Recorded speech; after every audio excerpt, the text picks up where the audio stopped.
Publicou uma coluna essa semana em que ele joga a toalha. Diz que o rei está nu, que o Brasil está completamente sem governo. A autoridade do presidente inexiste. E ele dá inúmeros exemplos de como as decisões tomadas por Jair Bolsonaro no dia a dia são constantemente repudiadas, desafiadas, sabotadas pela quadrilha esquerdista que está instalada em todos os cantos da administração executiva, legislativa e judiciária, federal, estadual e municipal. O quadro apresentado pelo mestre José Roberto Guzzo é profundamente lamentável e, o que é pior, absolutamente inegável. Novamente eu volto à minha teoria de que o limite da tolerância é a intolerância demonstrada pelos outros. O presidente Jair Bolsonaro está buscando travar uma guerra com armas convencionais, num campo de batalha que ele chama de 4 linhas, contra um inimigo que não escolhe lugar para atacar e que utiliza todo tipo de armas, especialmente aquelas que são consideradas ilegais num teatro de operações. Esta semana, por exemplo, nós tivemos todos a sensação de termos sido golpeados violentamente no rosto e depois recebermos uma cusparada na cara quando um dos meliantes investidos na condição de sinistro do escritório do crime, onde antigamente funcionava o Supremo Tribunal Federal, revelou a trama sórdida em que ele está metido e declarou em alto e bom som, com todas as letras, durante uma reunião espúria realizada em Lisboa, Portugal, onde, a pretexto de discutir aspectos do direito, a tônica foi a de fazer costuras políticas, que o fazendão já vive na prática um sistema semipresidencialista no qual existe um controle, um poder moderador que é exercido pelos rábulas do infame Instituto Lula, a vergonha mundial, o atraso do Brasil. O meliante, apelidado de estagiário pelos outros membros da gangue, acabou com o teatro, revelando que o fazendão não vive uma democracia, mas sim uma ditadura da toga.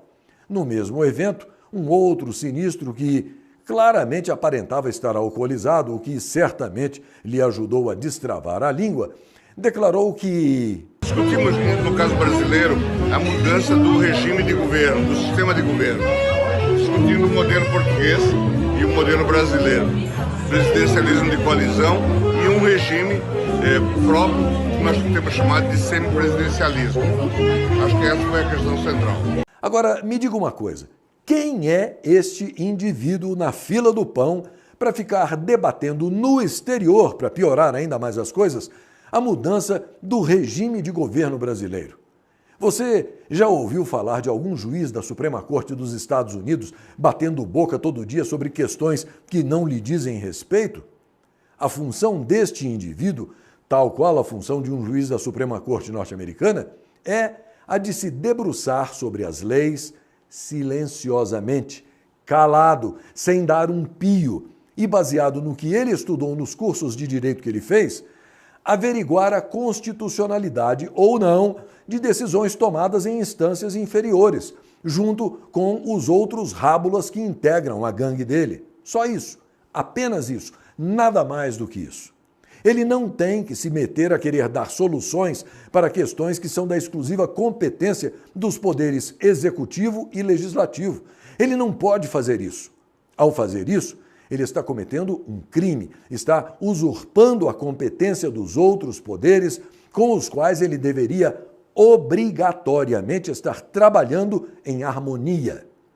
O que resulta deste episódio estarrecedor, para dizer o mínimo, é que se a confissão de um crime feita por esses dois de maneira tão explícita não é o suficiente para que algo seja feito, como, quem sabe, o envio de um cabo e de um soldado para dar início ao processo de dissolução dessa quadrilha, talvez seja então a hora de se entregar mesmo as chaves do Planalto para os verdadeiros donos de uma vez. Eu, daqui, faço minhas as palavras do jornalista Augusto Nunes, que declarou, sem medo de errar, que... abre aspas. O Supremo se transformou numa instituição golpista e, ao se autonomear poder moderador e ao achar que o Congresso pode mudar uma Constituição, Eles estão agindo como o poder moderador golpista. Isso é golpe. As Forças Armadas não estão gostando desse tipo de desempenho do Supremo, e com razão.